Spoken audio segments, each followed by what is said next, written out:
welcome to the posture workout. This month, our posture workout is an active reset for the pelvis and spine. Let's get started today in static back.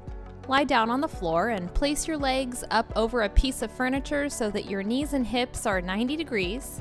And just relax your arms on the floor with your arms about 45 degrees to your body. And make sure that your palms are facing up to the ceiling. Breathe into your belly and relax here for 5 minutes. So as we go through this month's posture workout, I'm going to talk to you from the perspective of how these exercises improve posture for people who don't move enough. Now, I'm not blaming you of being a couch potato, so I'm sure you're probably an active individual. You might even be an athlete, or maybe you are a couch potato, but wherever you are on the spectrum of lifestyles, what's probably predictable is that you just don't move enough in your day-to-day life. So if you think about it, when you were a kid and when you went to school, you probably sat in school for about 5 or 6 hours a day. So you started sitting when you're probably about 5 or 6 years old.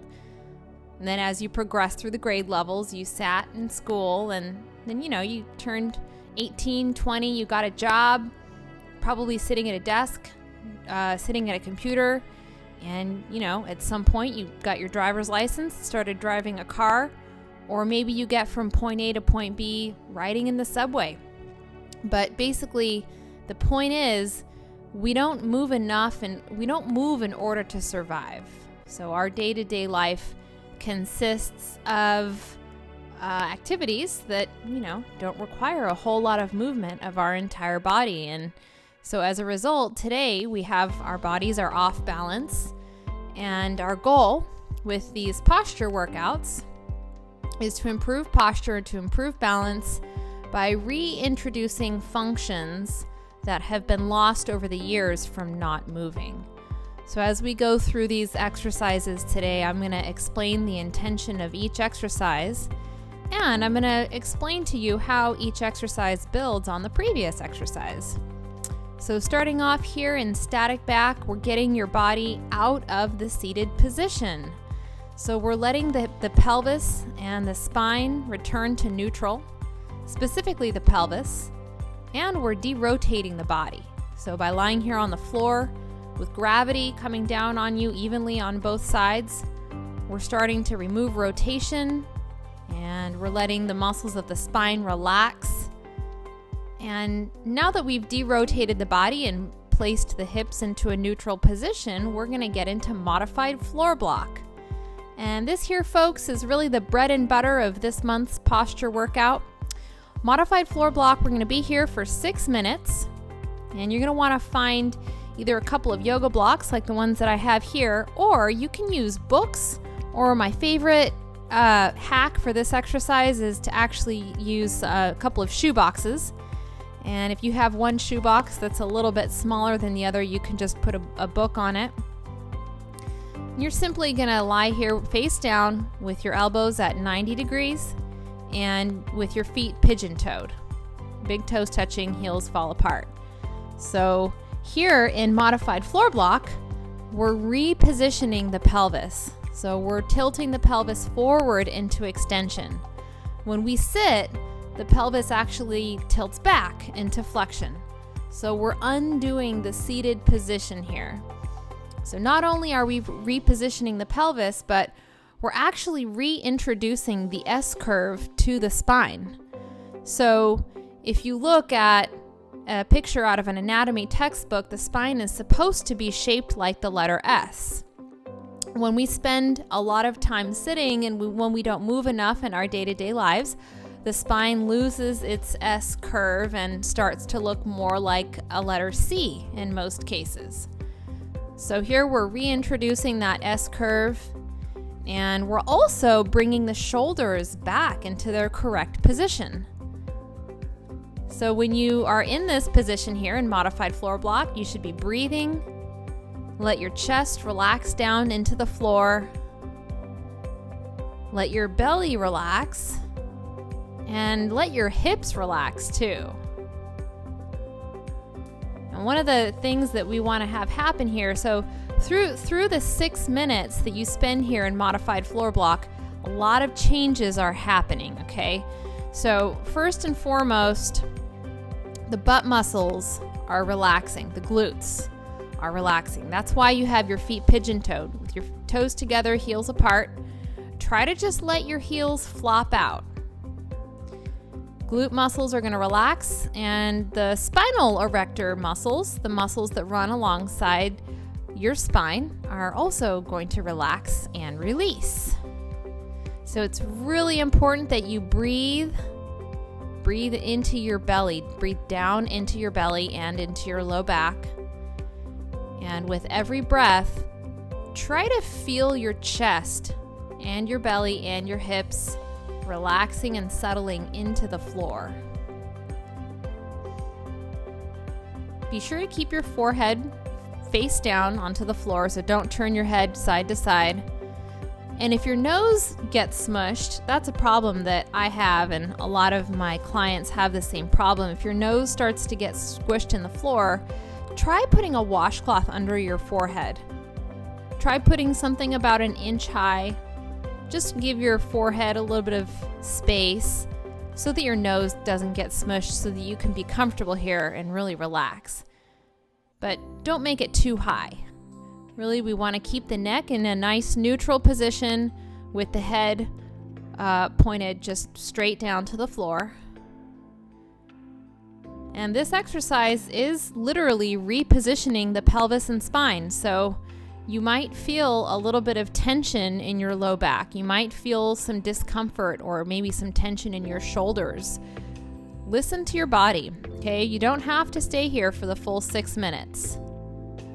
The form is the most important thing. So if you feel discomfort, feel free to come up out of this position at any time and try it again tomorrow, or, try it again the next week. Listen to your body, do what's right for you. And as the month progresses, build up to doing the full 6 minutes. When I was in a wheelchair with hip pain, believe it or not, this was one of the exercises that made the biggest difference for me in eliminating the pain in my hip. The reason for that, when I share that with people, they ask, well, what does this have to do with hip pain? Well, this repositions the spine, and in a lot of cases, spinal dysfunction, especially through the thoracic back, is one of the root causes of hip pain. So this for me was a lifesaver, and I still do this exercise often.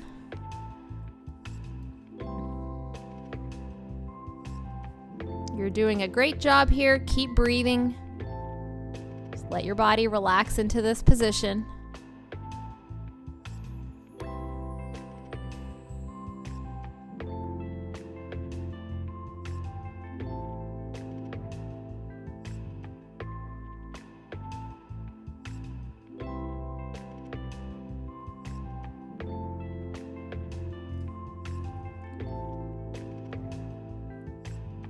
The progression of exercises that we're going to follow in this month's sequence is that we're starting off with static back and modified floor block here to create some big fundamental changes in the overall position of the pelvis and spine.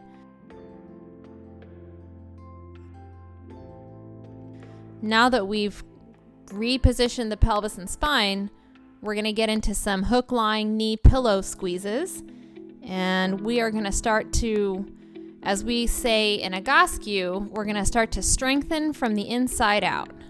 So go ahead and place a block or a pillow, even a foam roller. Foam roller actually works really well. Place that right between your knee joints. Squeeze and release for 3 sets of 20, total of 60 reps. The most important thing here is I want you to keep your stomach muscles relaxed. Now be sure to press with your inner thighs. And we're building strength here. Even though this is a simple exercise, it might not seem like much, but we are building strength. The muscles that support the pelvis and the spine in their correct position. I want you to keep breathing here. And I say keep breathing because if you notice, you might find yourself holding your breath from time to time. So keep breathing, and it's a good idea to breathe into your belly. That's going to help to keep your stomach muscles relaxed.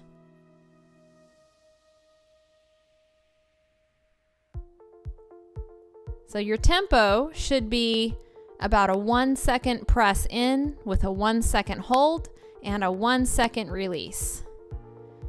And you're going to want to try to make this a nice, smooth, even press in, hold, and a smooth, even release. So you're gaining strength as you press in. You're also gaining strength as you release. So we're working all muscle contractions here: concentric, isometric, and eccentric. You want to also make sure that you have your palms up to the ceiling with your arms at 45 degrees to your body. And you're doing, like I said, 3 sets of 20, and you can take little breaks in between each set of 20 if you'd like, or you can string them all together here just like I'm showing you in the video. Either one is fine. And if you are wondering, well, how long of a rest should I take in between each set? That is entirely up to you. You can rest for as long as you feel like you need to be ready for the next set. So 30 seconds, 15 to 30 seconds will do. The foot position here should be hip width apart, feet pointed straight ahead. This is incorrect. I'm showing you here what it looks like to have the feet turned out. Make sure to avoid that mistake. Be sure to get those feet pointed straight ahead. That is very important for engaging the correct muscles here. You want to also make sure that you don't rock your hips back. I'm showing you that here in the video. So don't rock the hips back. Keep the hips neutral. Keep the stomach relaxed. And press and release just using the inner thighs. Now let's start some hook-line gluteal contractions. So I'm showing you a nifty way to get your feet into the right position. So that space right between the second and third toe should line up with the middle of the ankle joint.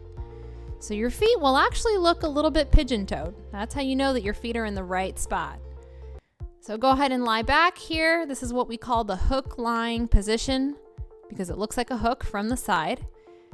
And squeeze and release the glutes.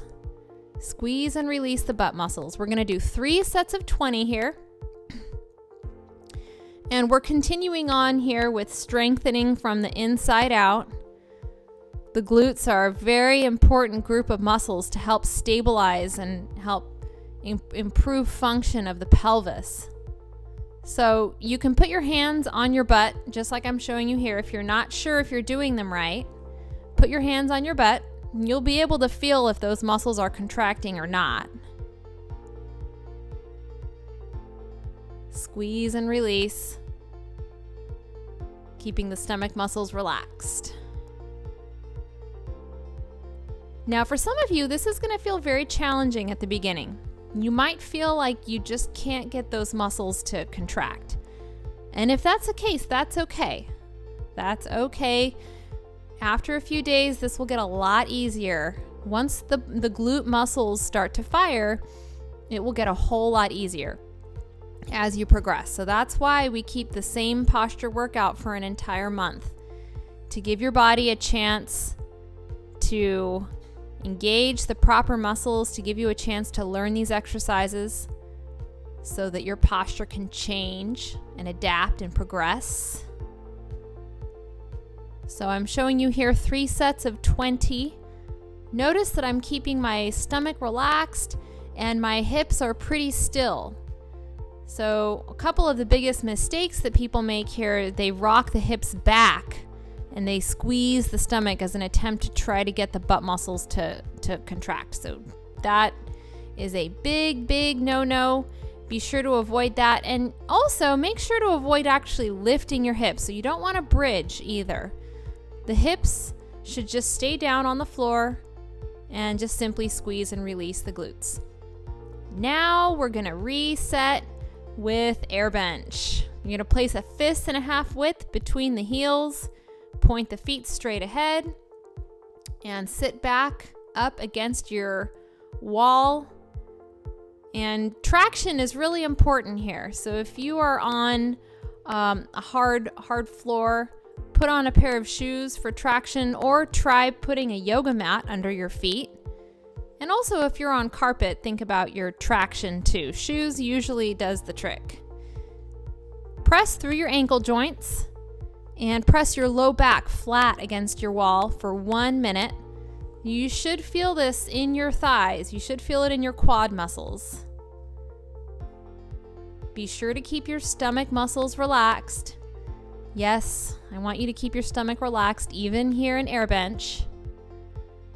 So you should be pushing through your ankle joints, pushing equally from left to right, and actively pressing both hips and the low back into your wall. Imagine that you're trying to bust a hole through your wall. And your form is more important than the time. So here's a couple of mistakes. Ankle joints closer to the wall than the knee. You want to avoid that. Here's another mistake, hip joint below the knee. We don't need to get that low. You can keep your hips up above the knees. And last but not least, this is what it looks like to have the knees too far apart, to have the feet turned out. That's gonna prevent you from getting the right effect here. So here we go. This is what it looks like to have the feet straight. Good job on the posture workout. Just a reminder to make this a daily habit. Get these exercises in first thing in the morning. It'll only take you 15 minutes. This is going to reset and awaken your body for your entire day. And I look forward to hearing from you soon. Bye.